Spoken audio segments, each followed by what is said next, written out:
Continuamos con nuestro estudio sobre Eclesiastés. Hoy vamos a dar final al capítulo 8, con un tema que titulé La vida es difícil de entender. La vida es difícil de entender. ¿Cuántos están de acuerdo? ¿Cuántos pueden decir amén? Es la verdad, es difícil poder entender muchas cosas. Y Salomón se ha adentrado mucho en pensamientos justamente sobre su incomprensión de lo que es la vida. Él mismo concluyó y dijo, esto es frustración. Todo lo que sucede debajo del sol es vanidad de vanidades, es frustrante, es difícil de poder entenderlo, de poder comprenderlo. Pero justamente sobre los errores de Salomón es que también nosotros estamos aprendiendo. Y bueno, para iniciar este mensaje, déjeme preguntarle lo siguiente. ¿Usted quiere un Dios que pueda entender o un Dios que pueda exaltar? Piense en esta pregunta. ¿Usted quiere un Dios que pueda entender o un Dios que pueda exaltar? Muchas veces no vamos a entender lo que Dios permite, no vamos a entender lo que Dios hace. Y lo único que nos corresponde es exaltarlo, adorarlo, porque nosotros no poseemos la omnisciencia que Él posee. Son atributos incomunicables de Dios al hombre. Por ejemplo, un atributo comunicable es su amor. Él lo ha impartido a nosotros y tenemos la capacidad de amar. Otro atributo comunicable, por ejemplo, es su fidelidad. Podemos llegar a ser fieles en el matrimonio. Pero los atributos incomunicables son aquellos que no nos corresponden, como por ejemplo la omnisciencia, la omnipresencia, la omnipotencia. Nosotros no somos omnipotentes, ni omnipresentes, ni omniscientes. Eso es algo que solamente le corresponde a Dios. Y sobre esta pregunta, hay muchos que quieren un Dios que puedan entender. Pero la Biblia nunca nos dice que Dios será totalmente comprensible por la mente humana y finita. Pero sí nos dice la Biblia que adoremos a Dios y lo exaltemos y lo alabemos indistintamente de la situación que tú estés presentando. Cuando no miramos las cosas como Dios las ve, nos vamos a frustrar, porque pareciera que a Dios no le importa el cómo nos estamos sintiendo o lo que estamos enfrentando. Y una de las cosas que son más difíciles de entender es que un Dios de majestad infinita no puede ser comprendido con precisión por una mente que es finita. Un Dios que desencadena milagros no puede ser limitado. Un amor que su amor es eterno, o un Dios de amor que su amor es eterno, no puede ser interpretado con esa facilidad. Tal vez es por eso que Eclesiastés 11:5, más adelante Salomón escribe y nos recuerda lo siguiente: así como no sabes cómo entra el espíritu en una criatura que está en el vientre de su mamá, así tampoco sabes lo que hace Dios, creador de todo. Y Dios ve más allá de lo que podemos ver. Y Dios obra más allá de lo que podemos sentir. Él sabe más de lo que nosotros sabemos. Y Él trabaja de maneras que van más allá de nuestro entendimiento, como lo enseña Isaías 55, verso 8 al 11, hablando sobre la distinción que hay entre el pensamiento del hombre, el pensamiento de Dios, el camino del hombre y el camino de Dios. ¿Qué tenemos que hacer nosotros, iglesia? Nosotros aceptamos seguirlo, aunque no entendamos. Pero lamentablemente muchos quieren seguirlo solo cuando lo entienden, cuando comprenden lo que Él está haciendo. Y ahí es donde entramos en esa frustración, ahí es donde experimentamos malos sentimientos, porque interpretamos a Dios como alguien que está ajeno a nosotros y que no le importa lo que nos está sucediendo. Mire, hay días en que es difícil entender lo que Dios permite. Hay días en que es frustrante el sobrellevar ese aparente abandono de Dios a nuestra necesidad. ¿Cuántas veces no te has quedado solo o sola, sentado en algún lugar con la cabeza llena de preguntas, obviamente sin respuestas, y con un corazón destrozado por lo que te está sucediendo, destrozado por la situación, por el problema, destrozado por la decepción. Pero el hecho de que no lo sintamos no significa que Dios no está ahí. Esos misterios de Dios o aumentarán nuestras dudas o impulsarán nuestra fe. Pregúntate lo siguiente: cuando estás enfrentando un problema adverso, una situación difícil de entender, ¿eso está aumentando tus dudas o está impulsando tu fe? Eso habla mucho sobre el carácter de cómo somos o quiénes somos como cristianos. En la Biblia tenemos hombres que enfrentaron dificultades. Hablemos por ejemplo de Abraham. Él alabó a Dios bajo las estrellas, aunque no entendía cómo podría llegar a ser el padre de multitudes o de naciones. David alabó a Dios en el desierto, aunque no entendía por qué corría por su vida en lugar de estar sentado en el trono. Él estaba huyendo, estaba siendo perseguido por Saúl. Pero David no dejaba de adorar a Dios. Los israelitas alabaron a Dios con un grito potente, a pesar de no entender cómo el muro de Jericó caería sin enfrentarse en batalla. ¿Pero qué hicieron? Exaltaron a Dios. Y cada uno de estos hombres y muchos más exaltaron a Dios a pesar de no comprender lo que Él hacía. Y cuando es difícil entender lo que Dios permite, ¿qué debes hacer? Debes alabar a Dios. Debes elevar tu gratitud, porque lo que tú sabes de Él es mucho más importante que lo que no sabes. En los tiempos difíciles, lo que yo sé de Él, repito, es mucho más importante que lo que yo no sé de Él. Vivimos en un mundo que odia, pero lo que yo sé de Dios, es que Él me amó al grado de entregar a su Hijo unigénito para que yo pueda ser salvo. Vivimos en un mundo que es infiel, pero lo que yo sé de Dios es que Él permanece siendo fiel. Vivimos en un mundo donde gobierna el pecado, pero lo que yo sé de Dios es que su misericordia es nueva cada mañana. Sé que Dios me ama, eso sé de Dios. Sé que Dios me ama y que nunca me abandonará, como dice Juan 3:16, Hebreos 13:5. Sé que Él está a mi favor y no en mi contra, como dice Romanos 8:31. Sé que la palabra de Dios es verdadera y que su corazón es bondadoso, como lo dice el Salmo 33:4 y Hechos 14:17. Cuando tienes la certeza de quién es Dios, tú vas a elevar alabanzas, no quejas. Tú vas a disponer tu corazón a adorarle, no a resentirte. Tú elevarás tu canto a Dios y gradualmente tu tristeza y tus desilusiones se van a marchitar ante la luz de esa esperanza que tenemos en Él. Es ahí donde nuestras lágrimas terminan.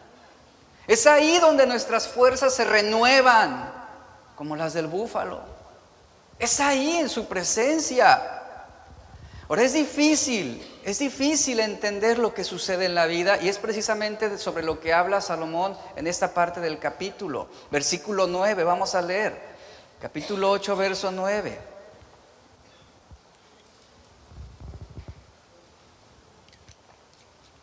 Dice: todo esto he visto y he puesto mi corazón en todo lo que se hace debajo del sol, cuando el hombre se enseñorea del hombre para hacerle mal. Uno de los peores males que hay en el mundo y que nos es difícil entender es el poder que tienen las personas para herirse unas a otras. Y hasta el día de hoy, aún entre nosotros como cristianos, llegamos a preguntarnos: ¿por qué si Dios es bueno, por qué permite el mal?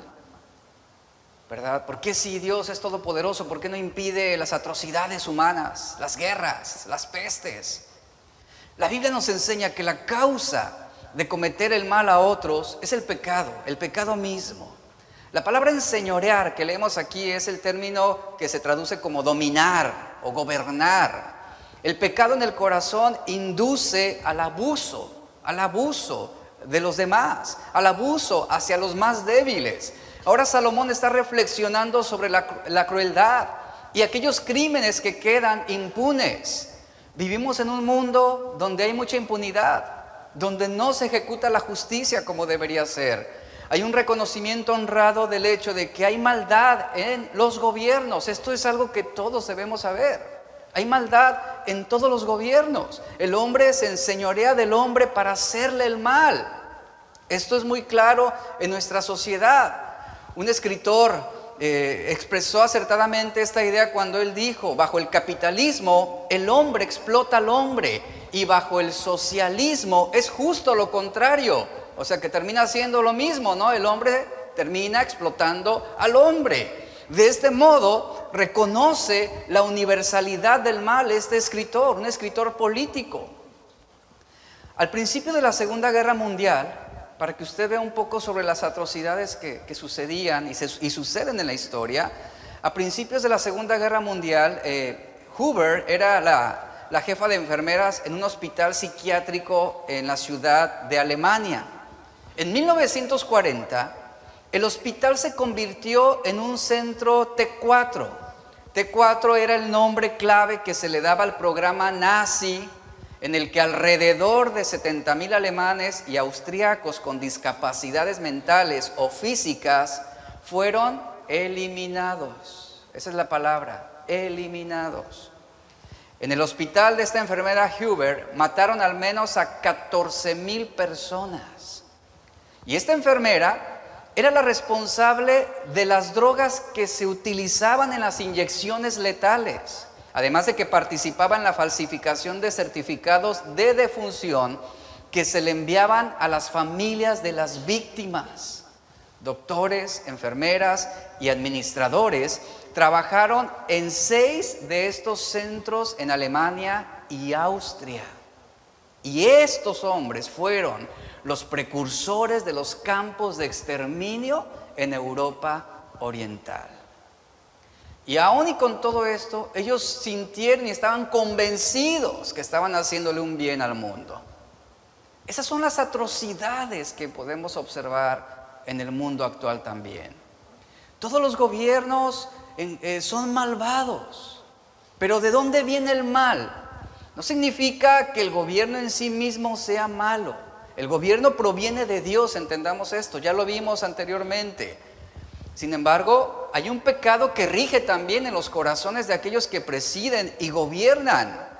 Y esto lo vemos claramente en casos tanto en el Viejo como en el Nuevo Testamento, que nos hablan acerca de la maldad de reyes, la maldad de gobernantes, y esa maldad surge precisamente a causa del pecado, a causa de la desobediencia.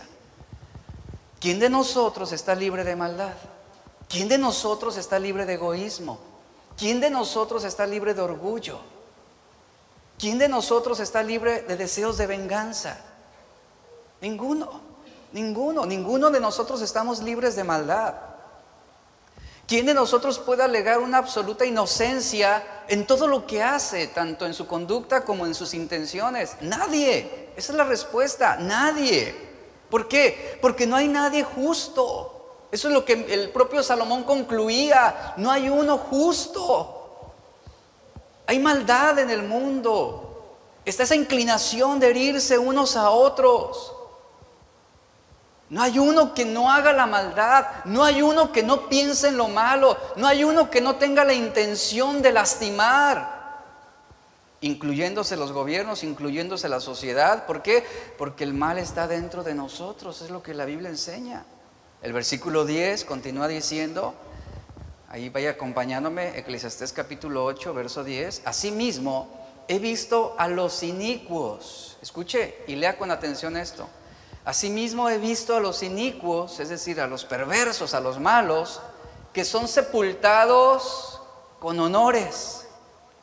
En cambio, los que frecuentaban el lugar santo fueron luego olvidados en la ciudad donde habían actuado con rectitud. Esto también es vanidad. Y aquí Salomón está resaltando una injusticia muy común en nuestro tiempo. Salomón está diciendo, he visto que hay hombres perversos, malvados, que reciben honores en sus entierros.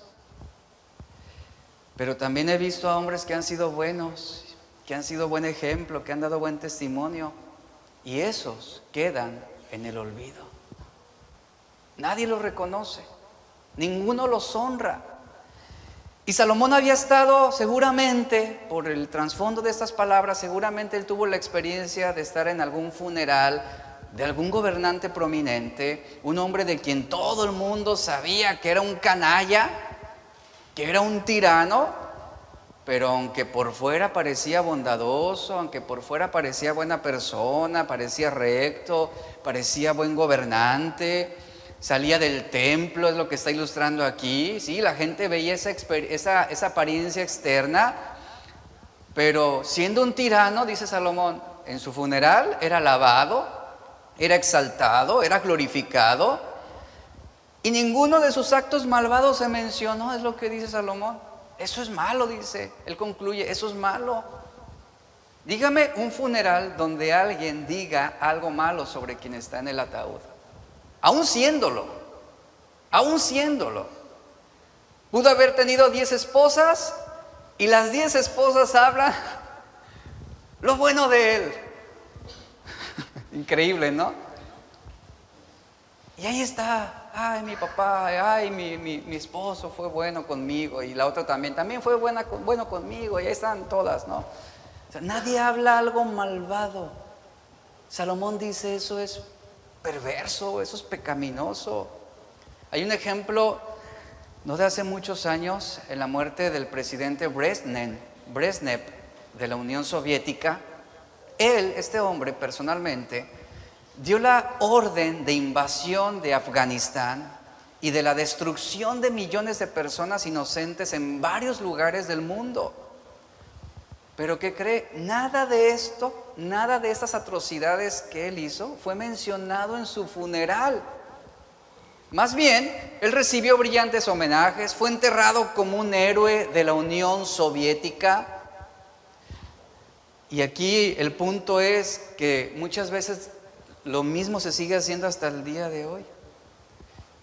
Que tenemos un montón de personas malvadas, perversas, tiranos, dictadores, que están enterrados en tumbas honorables, quienes son recordados como grandes líderes y sin embargo fueron hombres malvados y violentos.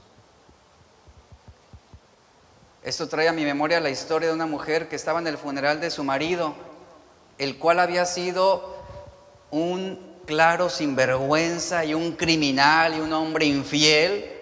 Al oír la elocuente alabanza hacia él, lo maravilloso que era, lo generoso, lo bondadoso, etcétera, etcétera, etcétera, esta esposa le dijo a su hijo, anda, ve y mira si es tu padre el que está en ese ataúd.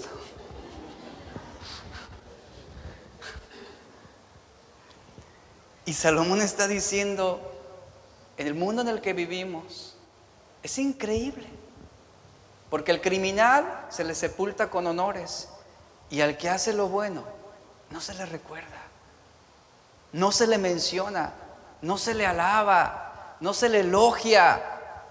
Quienes actuaron con rectitud e integridad son olvidados y nadie toma en cuenta el trabajo que ellos realizaron. Es la realidad de la vida en que estamos.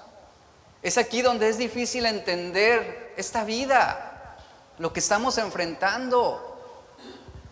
Seguramente tú has pasado por esos momentos donde dices, ¿de qué sirve entonces yo ser íntegro? ¿De qué ha servido el yo amar a Dios si el perverso, el inicuo, está prosperando más que yo? Lo reconocen más que yo. Ahí es donde entra esta frustración en la que estamos viviendo. Pero el llamado es adorar a Dios y exaltar a Dios. Durante el congreso que fuimos de pastores hace unos días, Hubo una historia que a mí me impactó y me sacó las lágrimas, debo reconocerlo. Debo reconocerlo. Yo no había escuchado esta historia y la compartió el pastor Chava Pardo. A mí me dejó aplastado cuando terminó con esta historia. Y esta historia se titula Aún no has llegado a casa. Después de 40 años de fiel servicio al Señor como misionero en África, Henry Morrison, quien era un misionero junto con su esposa, ellos regresaron a la ciudad de Nueva York. Cuando el barco se acercaba al muelle, este misionero y su esposa comenzaron a ver una multitud esperando la llegada de ese barco. Henry Morrison, emocionado de ver esa gente, él le dice a su esposa: mira esa multitud, mira, no se han olvidado de nosotros, reconocen la labor que hemos hecho por el Señor. Sin embargo, desconocido para este misionero, ese barco también transportaba al presidente Teddy Roosevelt, que regresaba de un gran viaje de cazar en África. Él venía de practicar la cacería. Él llegó también en ese barco. Y Roosevelt bajó del bote y con gran fanfarria, mientras la gente le aplaudía, vitoreaba, las banderas ondeaban, las bandas musicales estaban tocando, los periodistas estaban esperando sus comentarios, flash por aquí, por allá, esperando que él pudiera decir unas cortas palabras. Al ver esa escena, este misionero y su esposa se marcharon lentamente sin ser notados. Prácticamente todos lo ignoraron. Nadie apreció sus años de servicio al Señor. Nadie valoró su trabajo que habían hecho para Dios. Hicieron un alto a un taxi que los llevó a su departamento, y entraron a su dormitorio y ahí se encerraron un buen tiempo. Durante las siguientes semanas, este misionero intentó sin éxito dejar atrás ese incidente. Él se hundía de forma más profunda en la depresión de cómo fue posible que hubiera pasado por alguien no importante o hubiera sido ignorado de esa manera. En esa profunda depresión, una noche le dijo a su esposa, le dice: todo esto está muy mal. No es justo, le dice, no es justo. Y comienza a liberarse de su frustración, diciendo: ¿cómo es posible que este hombre regresa de un viaje de cacería y todos organizan una gran fiesta para él, mientras que nosotros hemos entregado nuestras vidas en un servicio fiel a Dios durante todos estos años, pero a nadie parece importarle? Comienza a desahogarse. Su esposa le advierte que no debería sentirse así.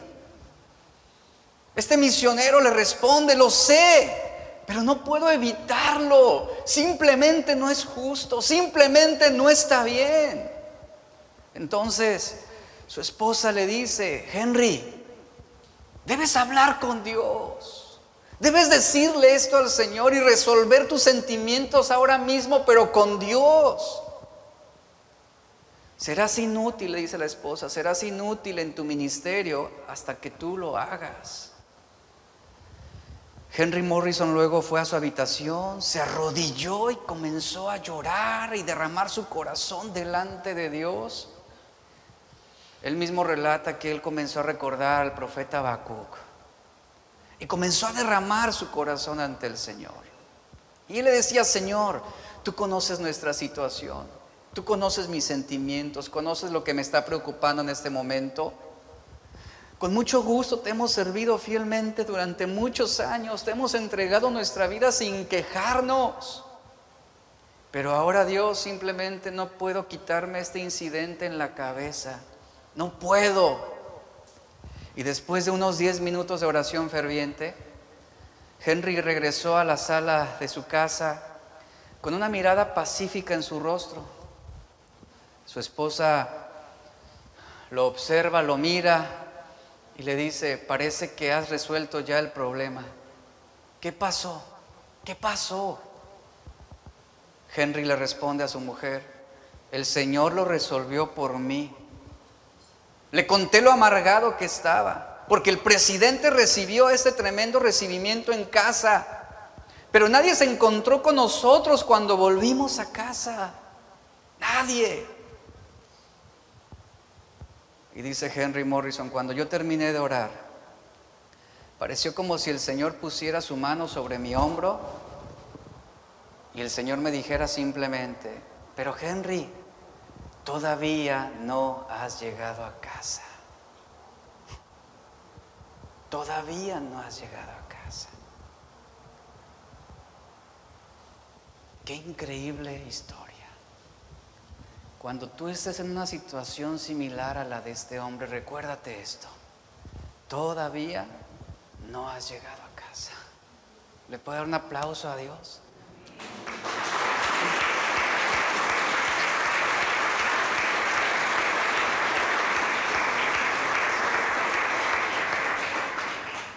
Vamos camino a casa, iglesia. Vamos camino a casa. Sea lo que sea que estás enfrentando, enfermedad, dolor, traición, lo que sea que estás enfrentando en este momento, que al igual que este hombre tú digas: no es justo, no es justo. Recuerda estas palabras: aún no has llegado a casa. Es difícil entender por qué los injustos son sepultados con honores y por qué los justos son fácilmente olvidados. Es difícil poder encontrar. Sin embargo, debemos entender que el mal está presente en cada hombre y está presente en el mundo, y que ese mal puede ser usado también para corregir nuestras vidas. Que ese mal puede ser usado para traer bendición. Y Dios permite muchas veces situaciones difíciles para formar nuestro carácter, nuestro corazón. La prosperidad y la gloria temporal no son siempre un premio para quienes son buenas personas. Entiendan esto, repito: la prosperidad y la gloria de este mundo, que es temporal, no son siempre un premio para quienes son buenas personas. Así como la desgracia o los problemas no siempre son un castigo por el pecado, sino son cosas que Dios permite. Y así como el injusto puede ser prosperado para su propia condenación, el hombre justo puede ser probado para su propia bendición. Y la prosperidad del injusto no siempre es mejor que la desgracia del justo. Por eso alégrate y dale gracias a Dios por todas las cosas. El bienestar del impío es más grave que las tribulaciones del hombre justo, porque cuando el justo sufre una desgracia temporal, todavía le queda la bendición y el consuelo de Dios. Pero a los malos, aun con toda su riqueza, su prosperidad, no les queda ningún apoyo, porque una vez que pierden sus bienes materiales, pierden todo sentido de vivir. Job, un ejemplo claro, adoró a Dios mientras muchos males tocaron su vida y le arrebataron toda parte de lo que era su vida. Pero ¿saben? A Job no le arrebataron su sentido de vivir. No le arrebataron su sentido de vivir. Él adoró a Dios durante todo su sufrimiento. Él bendijo el nombre de Dios. Al hacerlo, él reconoció que Dios es justo y santo en carácter y naturaleza. Y las aflicciones no deberían endurecer nuestros corazones, sino más bien las aflicciones, los sufrimientos, los padecimientos, ¿sabes qué deberían hacer en ti y en mí? Inspirar una adoración más profunda. Eso es lo que debe producir en ti y en mí. Lee los salmos. Gran parte de los salmos de David fueron inspirados en los peores momentos de su vida. Y él adoraba a Dios. Y la Biblia nos dice de Job, en Job 1:22, que en todo esto no pecó Job ni atribuyó a Dios despropósito alguno. Este hombre sufrió, perdió todos sus bienes, sus ganados, a sus 7 hijos, a sus 3 hijas. y además sufrió por la insensatez de su esposa y por una maligna sarna en su cuerpo, y por encima de todo esto adoró a Dios. Después dice el versículo 11, Eclesiastés 8. Vamos a leer. Dice, si no se ejecuta enseguida la sentencia para castigar una obra mala o una mala obra, el corazón de los hijos de los hombres se dispone a hacer lo malo. Es decir, que mientras no llega el castigo, el hombre se hace más perverso, incrementa sus crímenes, incrementa sus malas pasiones. ¿Qué observación de la vida misma tan exacta y honesta nos está dando aquí Salomón? Porque el día de hoy encontramos abundantes ejemplos de tardanza en la justicia. Y cierto o no, es una de las frustraciones en las que vivimos. No hay justicia. Los criminales son liberados. Los criminales son absueltos. No hay justicia, no hay justicia. Y los liberan, incrementan sus crímenes. Mataban a uno, ahora terminan matando a 3. Es como si este mundo permitiera que los delitos aumentaran y que los criminales siguieran expandiéndose. Y cuando la justicia se retrasa o es esquivada de algún modo, o cuando los jueces sueltan a los delincuentes por tecnicismo simplemente, está claro que no hay una justicia, que no hay rectitud. Y ahí es donde puede entrar también esa frustración en nosotros, esa frustración donde tú dices, ¿cómo es posible que aquel hombre que nos ultrajó, aquel hombre que nos amenazó, aquel hombre que nos lastimó, sea liberado con esa facilidad y esté en las calles nuevamente? Eso podríamos decir de un violador, de un asesino. ¿Cómo es posible que tan fácilmente lo hayan liberado? Y esta es una descripción clara del mal que puede haber en cualquier gobierno. En cierto sentido, Salomón fue afortunado que la sentencia contra sus malas obras no se ejecutara pronto, porque Dios tuvo de él misericordia. Y la Biblia dice que Dios es muy lento para la ira. Pero Dios se enojó contra Salomón, ciertamente. Y aún así, la sentencia fue que Dios, contra Salomón, fue que Dios rompería el reino durante el reinado de su hijo Roboam. Esa fue la sentencia y el castigo de Dios contra los males que Salomón había hecho durante su gobierno y en su vida. Hubo consecuencias. Después leemos en el versículo 12. Ahora bien, aunque el pecador haga 100 veces lo malo y sus días se prolonguen, con todo yo también sé que les irá bien a los que a Dios temen, los que temen ante su presencia, y que no le irá bien al malvado, ni le serán prolongados sus días, que son como sombra, por cuanto no teme delante de la presencia de Dios. Hay vanidad que se hace sobre la tierra, pues hay justos a quienes sucede como si hicieran obras de malvados, y hay malvados a quienes acontece como si hicieran obras de justos. Digo que esto también es vanidad. Yo quiero que usted centre su atención al pensamiento aquí de Salomón en estos versículos del 12 al 14. Él está hablando de las vidas de los justos que serán preservadas, y eso es muy interesante. Como él mismo lo está diciendo, al malvado no le irá bien finalmente. Aunque pareciera que sí, de una manera temporal, no le va a ir bien. Sus días no van a ser prolongados. Serán como la sombra, está diciendo aquí. ¿Por qué? Porque no teme la presencia de Dios. Pero luego Salomón hace un énfasis muy marcado y habla sobre el justo. Dice, al justo le irá bien. A los que temen a Dios, a los que temen su presencia, les irá bien. Sus días serán prolongados. Esto habla de esperanza, iglesia. Esto habla de esperanza. Ahora, aunque Salomón experimentó prácticamente todo lo que la maldad tuvo para ofrecerle, al final nos muestra la Escritura que él tuvo un arrepentimiento en ese temor de Dios. Y Salomón, con sus cientos de esposas paganas, quienes lo estimularon a adorar muchos dioses paganos sangrientos, Seguramente Salomón también se envolvió en prácticas muy perversas.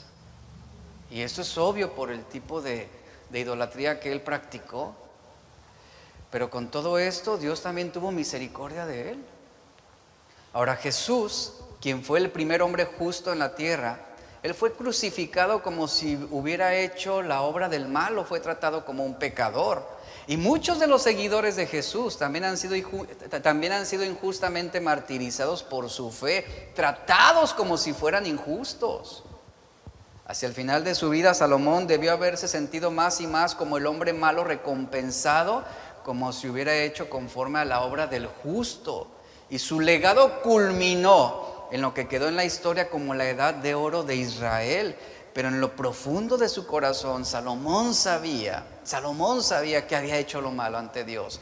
Él sabía que todo esto a lo que él se entregó era realmente vanidad y aflicción de espíritu, y lamentó. Por eso Eclesiastés es un lamento de sus malas decisiones. Esto es en resumen Eclesiastés. Ahora, Salomón está reflexionando sobre la vida del justo, del injusto. Al justo le irá bien, sus días le serán prolongados. El malvado no, dice. Aunque disfrute, aunque tenga mucho, sus días no se prolongarán como él espera. ¿Qué nos enseña esto? Y yo quiero preguntarle lo siguiente. ¿Ha pensado usted cómo morirá? ¿Cómo le gustaría morir? Piense un momento. ¿Cómo le gustaría morir? ¿Como Ezequías o como Judas? Mire, en la Biblia tenemos el caso de Ezequías. Vamos a leer en Segunda de Reyes capítulo 20, verso 1 al 6.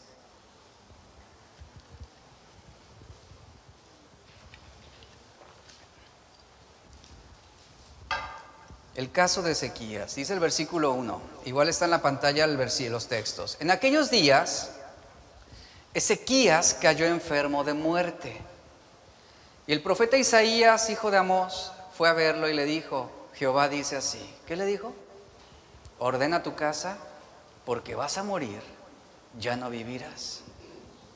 Este rey se enfermó con una enfermedad que de manera evidente estaba quitándole la vida. Sin embargo, Dios mostró su misericordia al decirle que su muerte estaba cerca, dándole la oportunidad de poner en orden su casa. Ezequías en este momento tenía 39 años, imagínense, 39 años cuando se enteró que moriría pronto. Ordenar la casa en aquel tiempo implicaba hacer un testamento, disponer de los bienes, de la hacienda, dejar sus asuntos pendientes en la mejor manera posible. Pero más importante que eso es poner en orden el corazón, poner en orden su relación con Dios.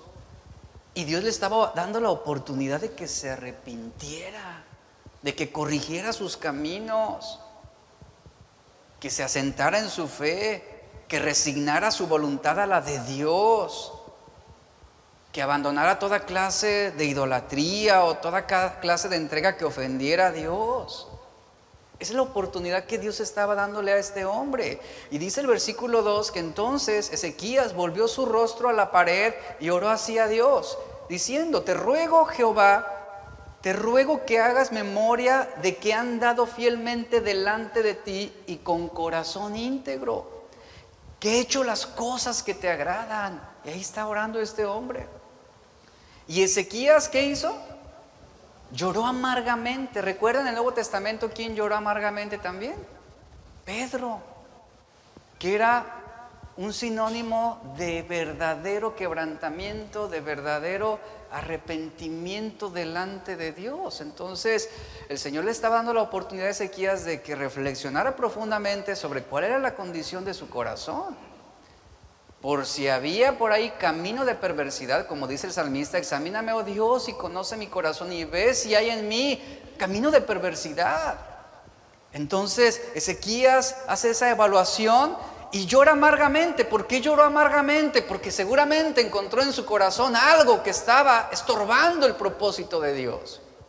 porque seguramente encontró algo en su propio corazón que lo hacía ser infiel a Dios, así como tú y yo. Si en este momento tú comienzas a evaluar tu corazón y viene el Señor y te dice, vas a morir, pero te voy a dar la oportunidad de que ordenes tu casa, examina tu corazón, porque vas a morir. Le aseguro que encontraríamos muchas cosas de las cuales tenemos que arrepentirnos en este preciso momento. Y eso nos llevaría a llorar amargamente, a llorar profundamente. Aquí está Ezequías, no solamente entregando sus palabras, sino derramando su alma ante Dios. Y antes que Isaías, dice el versículo 4, saliera hasta la mitad del patio, le habló Jehová a Isaías y le dijo, vuelve y dile a Ezequías, príncipe de mi pueblo, así dice Jehová, el Dios de David, tu padre, he oído tu oración, he visto tus lágrimas y voy a sanarte. Dentro de 3 días subirás a la casa de Jehová y vea lo que le dice el Señor. Añadiré a tus días 15 años y te libraré a ti y a esta ciudad de manos del rey de Asiria. Ampararé a esta ciudad por amor a mí mismo y por amor a David, mi siervo. Aquí pasa algo extraordinario, algo poco común. El Señor le da la oportunidad a Ezequías. Ezequías respondió inmediatamente al llamado de Dios, arrepintiéndose, clamando a Dios. Ahora yo quiero volver al punto central de este mensaje. A veces la vida es difícil de entender. Para Ezequías este momento era difícil de entender. Dios le estaba diciendo, vas a morir, arregla tu casa, arregla tu casa. Seguramente pasaron muchas dudas y preguntas en la cabeza de Ezequías. Sin embargo, él no cuestionó, ¿se da cuenta? Él no cuestionó. Inmediatamente, ¿qué hizo él? Inspiró su oración. Derramó su corazón delante de Dios. Seguramente si Dios viene y te dice, te vas a morir hoy, lo primero que haríamos es, ¿por qué? O sea, ¿por qué yo? El hermano de mi lado es peor que yo. ¿Por qué? Llévatelo a él, Señor, a mí no. Seguramente es lo primero que haríamos. O no falta el marido que digo, llévate a mi esposa mejor y déjame seguir viviendo. Pero este hombre no cuestionó a Dios, es lo impresionante. Se resignó a la voluntad de Dios sabiendo que moriría pronto a través de esa enfermedad. Y él lloró amargamente. Ante una situación que él no entendía, ante una situación que era difícil de comprender, él derramó su corazón, no se quejó. ¿Y qué cree? Dios se complació.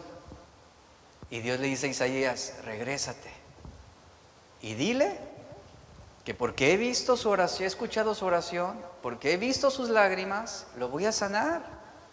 Lo voy a sanar. Ahora dile que vaya al templo y dile que voy a añadirle a sus días 15 años. ¡Qué bendición! ¡Qué bendición! 15 años más. 15 años más.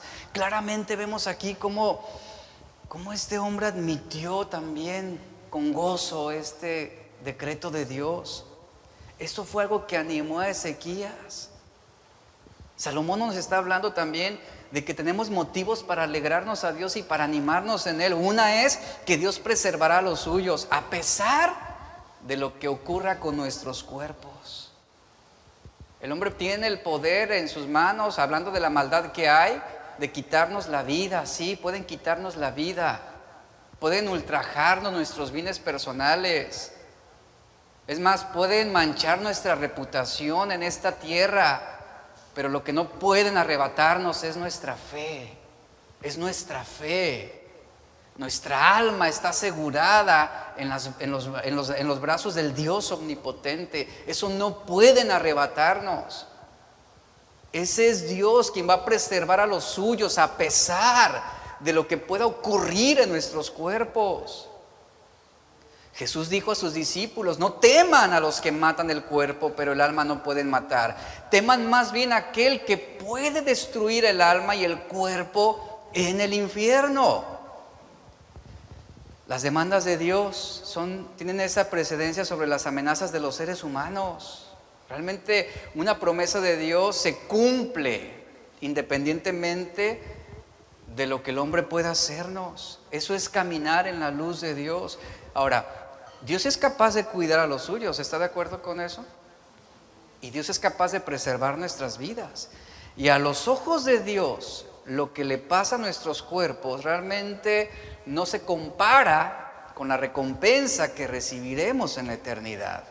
Y aquellos que caminan en el temor de Dios ya saben lo que significa la palabra amor, lo que significa la palabra obediencia, lo que significa la palabra fidelidad a sus mandamientos.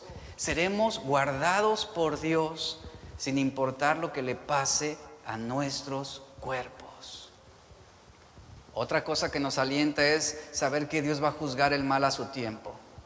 Toda obra mala será juzgada. Aunque parezca que los asesinos ahorita se salen con la suya y aunque puedan corromper a los magistrados, a los jueces, algún día el juez justo pagará a cada uno según sus obras y Dios rendirá cuentas a cada persona.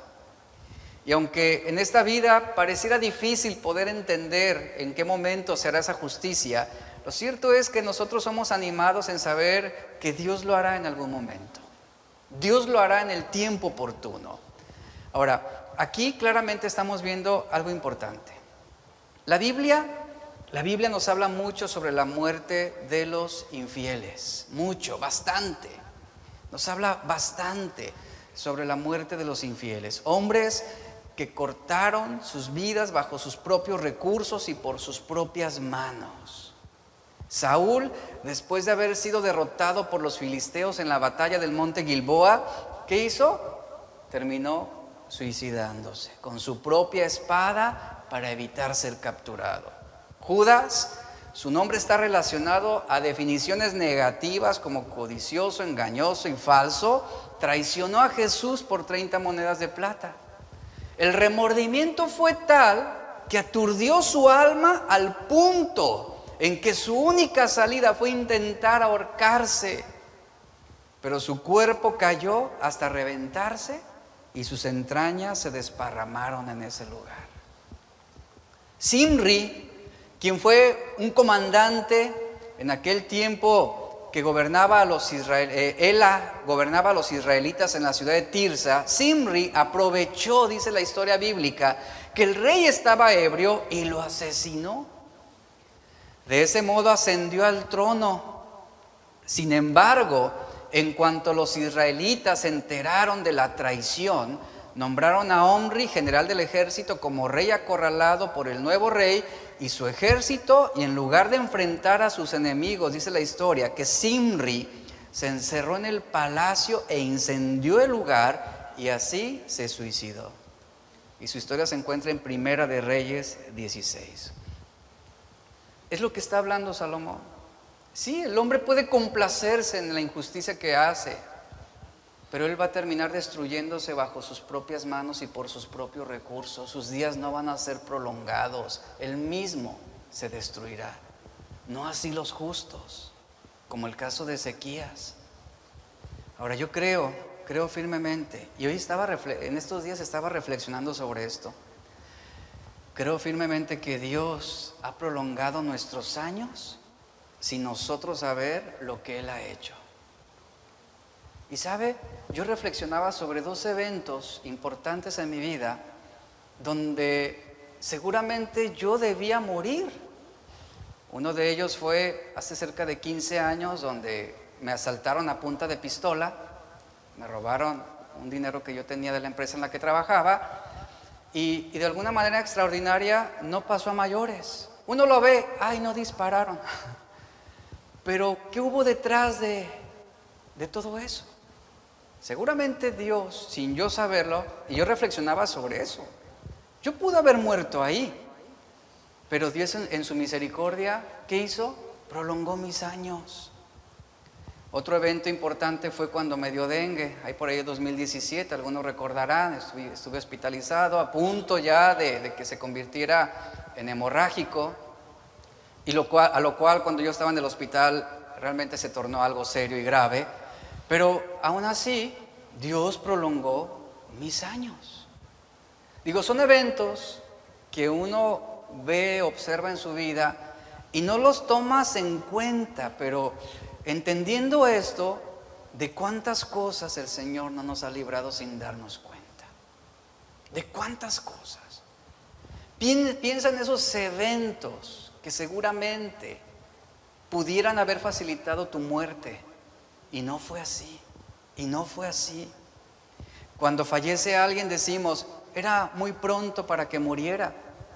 ¿Verdad? Siempre decimos eso. Era muy pronto. Lo que ignoramos sobre esta declaración es que es muy probable que esa persona pudo morir hace 10 años. Y Dios prolongó sus años. Y tuvimos la oportunidad de disfrutar, de estar con Él. Entonces son cosas que ignoramos muchas veces. Dios le prolongó la vida en su misericordia a muchas personas como Ezequías y nosotros ni nos damos cuenta. Ignoramos los designios de Dios. Mire, muchos de nosotros es probable que no deberíamos estar aquí. De verdad. Pero por su misericordia es que aquí estamos. Seguramente tú no deberías estar aquí, ya sea por una enfermedad o un accidente, un asalto, una caída, lo que sea. Pero ¿qué hizo Dios en su misericordia?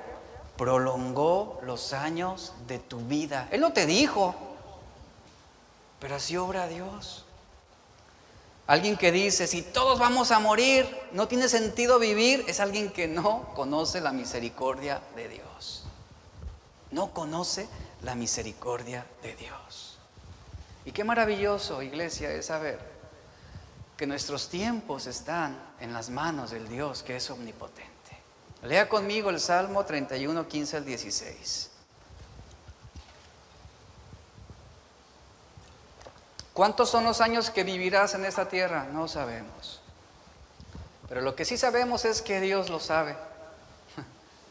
Y lo que hablamos al principio, es más importante lo que yo sé de Dios que lo que no sé de Él. Y yo sé que mis tiempos están en sus manos. Esa es la certeza que yo tengo. Eso es lo que yo sé. ¿Cuántos años voy a vivir? No lo sé. Pero sé que mis tiempos están en su mano. Dice el Salmo 31, 15 al 16.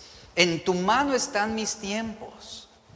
Líbrame de manos de mis enemigos y de mis perseguidores. Haz resplandecer tu rostro sobre tu siervo. Sálvame por tu misericordia. ¿Cuántos podemos entender que nuestra vida está en sus manos? La vida es difícil de entender. Sí, cuando no ves las cosas desde la perspectiva de Dios. Porque cuando tú entiendes que tus tiempos están en sus manos, tú descansas en Él. Nuestros tiempos están en sus manos. Todo lo relacionado con nuestra vida está en sus manos, en las manos de un Dios que es omnipotente, omnipresente, omnisciente. Como seres humanos somos finitos, somos mortales, nos enfermamos, nos decaemos, nos desgastamos, nos desalentamos. Nuestros tiempos son perecibles, todos vamos a morir. Nuestros tiempos cambian, mutan, pero cambian de acuerdo al amor inmutable de Dios y se mudan de acuerdo al propósito de Dios. Nuestros tiempos no están en un ser supremo que actúa de manera ineficiente y al azar y sin propósito alguno. No, nuestros tiempos están en aquel en el cual, como dice Santiago 1:17, no hay mudanza ni sombra de variación. Y sobre esto yo descanso. Sobre esto yo descanso, en saber que mis tiempos están en sus manos. Están en sus manos. También están mis altibajos en sus manos. También están mis problemas en sus manos. Mis desánimos. Escucha, tu enfermedad está en sus manos. Tu tristeza está en sus manos. Tu pobreza o tu riqueza está en sus manos. Mi estrechez y mi prosperidad están en sus manos. Mi salud o mi enfermedad están en sus manos. Él corrige, Él arregla, Él asigna. Escucha esto, iglesia. Él asigna todas las cosas para beneficio de los que le amamos en conformidad a su perfecta voluntad. ¿Cuántos serán tus días en esta tierra? ¿Cuántos? Algunos ya llevan el pilón. Pero por la misericordia de Dios. Amén. ¿Cuántos serán nuestros días en esta tierra? Todos nuestros días, escucha, todas nuestras tardes, todas nuestras noches están en sus manos. En la paz o en la tormenta, en la calma o en el problema, en las variaciones de las estaciones, nuestros tiempos están en sus manos. Ahora, si tú estás en tus propias manos, preocúpate. Porque va a suceder lo mismo que Saúl, que Judas y que Zimri. Es lo que va a suceder con tu vida. Ese va a ser tu final. Así vas a terminar tu vida si tu vida está en tus propias manos. Pero cuando estamos en las manos de Dios, seremos como Ezequías. Enfermaremos, claro. El cuerpo es débil y se desgasta. Pero Dios mostrará su misericordia. Y Dios sanará. Y Dios te levantará. Y Dios te dirá: voy a prolongar tus años 15 años. Voy a prolongar tu vida 15 años más. Eso es misericordia. No estamos en nuestras propias manos, no estamos en manos de los políticos, no estamos en manos de los movimientos sociales, no estamos en manos de nuestros gobernantes, no estamos en manos de los acontecimientos terrenales, sino que estamos bajo la dirección operativa de las manos que no hacen nada en vano, que para todo tiene un propósito. Entendamos lo siguiente, iglesia: no vamos a morir antes del tiempo que nos corresponda. Eso nos da paz. Cuando llegue tu hora, pues como dicen, nada más ponte de pechito y bonito, ¿no? Dice, pues ya, Señor, llévame, ya me toca, me corresponde. Y ve en paz con Dios. Y que ese día que el Señor te llame, tú puedas decir: te doy gracias porque viví la vida a la voluntad de Dios. Te doy gracias porque disfruté, porque gocé de todo lo que tú me permitiste vivir. Y ahí está, no moriremos antes del tiempo que nos corresponda. Pero si no morimos ahorita y Dios permite que nuestros días o nuestros años sean prolongados, ten también en cuenta lo siguiente: no serás olvidado, ni serás dejado en el escenario de esta vida más del tiempo necesario. Eso también nos alienta y nos anima. Un joven con cáncer terminal dijo una ocasión: tengo miedo de morir tan joven. Me gustaría tener algo más de tiempo. Y él decía: si tan solo Dios me lo concediera. Y Dios se lo concedió. Y vivió para Dios, amando a Dios, siendo fiel a Dios hasta el último día de su vida. Pero lamentablemente muchos suplican a Dios: Señor, concédeme vivir más. ¿Y qué hacen con sus vidas? Despilfarran, la usan para divertirse, para alejarse de Dios. Eso es lamentable. El evangelista Moody, él explicó que una vez fue interrogado por alguien que le había oído predicar acerca del cielo, quien le dijo: predicador, ¿está usted dispuesto a morir justamente ahora? Moody mira reflexivamente a su crítico y le contesta: estoy preparado para morir, por cuanto he aceptado a Cristo como mi Señor y Él me ha dado la vida eterna. Dice: pero tengo que admitir con franqueza que no estoy dispuesto a morir en este momento. Dios me ha dado gracia para vivir y llevar a cabo su obra. Y estoy seguro de que cuando llegue mi hora, Él me dará la gracia para poder morir en paz. Y en efecto, así como Él lo dijo, así como Él lo predijo, este predicador, este evangelista, sus últimas horas estuvieron llenas de paz, llenas de paz. Quienes estaban presentes antes de morir decían que al final, ya a punto de morir, él parecía estar mirando al cielo y sonriendo. Y decía que podía ver a sus seres queridos esperándole. Son cosas que Dios permite que nosotros disfrutemos, aún cuando llega nuestra hora de morir. Y finalmente cierra Salomón, versículos 15 al 17, terminamos. Por tanto dice: alabé yo la alegría, pues no tiene el hombre más bien debajo del sol que comer, beber y alegrarse, y que esto le quede de su trabajo los días de su vida que Dios le concede debajo del sol. Yo pues dediqué mi corazón a conocer sabiduría y a ver la faena que se hace sobre la tierra, porque hay quien ni de noche ni de día retiene el sueño en sus ojos, es decir, de tanta perturbación que hay en su alma. Verso 17: y he visto todas las obras de Dios, y que el hombre no puede conocer toda la obra que se hace debajo del sol. Por mucho que trabaje el hombre buscándola, no la hallará, y aunque diga el sabio que la conoce, no por eso podrá alcanzarla. ¿Cuáles son las obras de Dios? Ya estoy terminando. Si los cielos y la tierra pasarán, ¿cuáles son las obras de Dios hechas debajo del sol que permanecerán? Su amor y su misericordia, su salvación. Eso es lo que debemos entender. La obra que Dios está haciendo en nuestros corazones va a permanecer por la eternidad.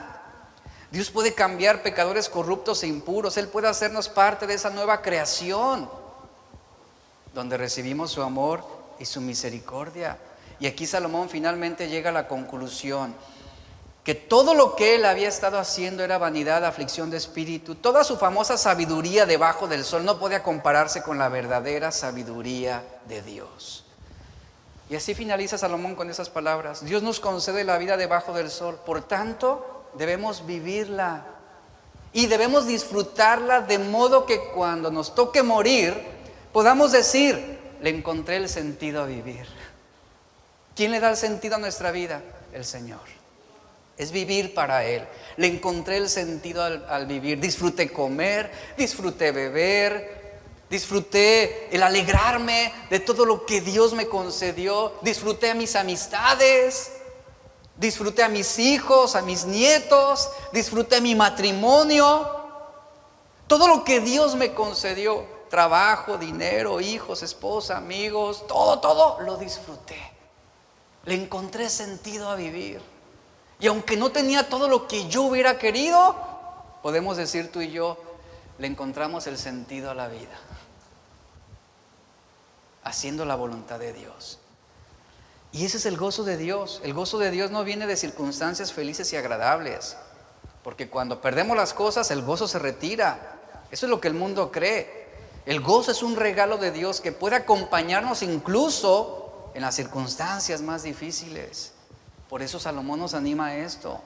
El verdadero gozo, la verdadera satisfacción no viene de tenerlo todo en la manera en que a ti te gusta. Ese gozo viene sin importar por lo que tú estás pasando. Ese gozo viene aun cuando no entiendes lo que está sucediendo en tu vida. Viene como ese regalo de Dios. Seguramente lo que Pablo experimentó cuando él dijo en Filipenses 4:12: sé vivir humildemente y sé tener abundancia. En todo y por todo estoy enseñado, así para estar saciado como para tener hambre, así para tener abundancia como para padecer necesidad. ¿Y cuál es el secreto? Él mismo lo dice en el versículo 13: todo lo puedo en Cristo que me fortalece. Todo lo puedo en Cristo que me fortalece. Iglesia, la vida es difícil de entender cuando tú no tienes las respuestas de Dios. Tú no le vas a encontrar sentido a vivir si tú estás caminando fuera de su voluntad. Le encontramos el sentido a la vida cuando caminamos en su voluntad, cuando lo amamos, cuando tememos a Él, cuando le servimos, cuando confiamos en Él, cuando descansamos en sus manos. Esto nos dará la tranquilidad de terminar nuestros días en paz. Y cuando llegue ese último suspiro, tendremos contentamiento y satisfacción de ese regalo que Dios nos da. Y cuando hayas dado tu último suspiro, ¿sabes? Será Dios quien va a escribir tu epitafio. Será Dios sobre tu sepultura. A lo mejor los hombres sobre el epitafio de David dijeron, el hombre adúltero y homicida. Pero ¿sabes cuál era el epitafio de Dios para David? Fue un hombre conforme a mi corazón. Un hombre conforme a mi corazón. Muchos epitafios indican alguna cualidad u obra sobresaliente de una persona. ¿Qué dirán de ti? ¿Cuál será tu epitafio aquí en esta tierra? Tu familia, tus hijos, tus padres. No sé qué dirán ellos en ese epitafio sobre ti, pero lo que debe importarnos es lo que Dios va a escribir en nuestro epitafio cuando nosotros finalmente muramos en esta tierra. Y miren, Dios escribió el epitafio de algunos hombres mencionados en la Biblia. De Abel, él dijo, muerto, aún habla por su fe. De Enoc, Dios dijo, no murió, porque caminó conmigo. De Noé, Dios dijo, hizo conforme a todo lo que le mandé. De Abraham, Dios escribió su epitafio diciendo, él creyó en mí y fue llamado mi amigo. De Moisés, Dios escribió, él era muy manso, más que todos los hombres sobre la tierra. De David, Dios escribió, él fue un varón conforme a mi corazón. De Job, hombre perfecto, recto, temeroso de Dios y apartado del mal. En cambio, habrá un epitafio también para aquellos desleales e infieles como Demas. Y Dios escribirá epitafios también sobre los infieles. Demas fue uno que desamparó a Pablo porque amó más a este mundo. Sobre aquel hombre rico, Dios escribirá su epitafio diciendo, habiendo sido feliz en la riqueza en este mundo, ahora está siendo atormentado. De Bernabé, Dios dirá, fue un hombre bueno, lleno del Espíritu Santo y de fe. ¿Y qué dirá Pablo o qué escribirá Dios de Pablo en su epitafio? Imagínense. Él peleó la buena batalla, acabó la carrera, guardó la fe y llegó a casa. Póngase de pie.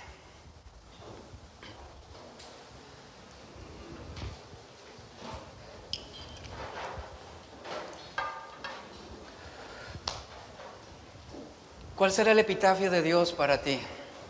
¿Qué escribirá Dios sobre ti? Piénsalo, esto nos desafía. Esto a mí me desafía. Imagínate un epitafio de Dios sobre tu vida, el que siempre dijo que haría y nunca hizo. No queremos eso. Por eso el llamado es a ser fieles a Dios. Y vamos a orar. Señor, te damos gracias. Oh, Padre, gracias por tu palabra que hoy nos confronta de una manera especial. Y que a pesar de que es difícil entender la vida y lo que nos sucede, y aún aquello que tú permites, a veces terminamos frustrados, terminamos sintiéndonos incomprendidos, llenos de quejas.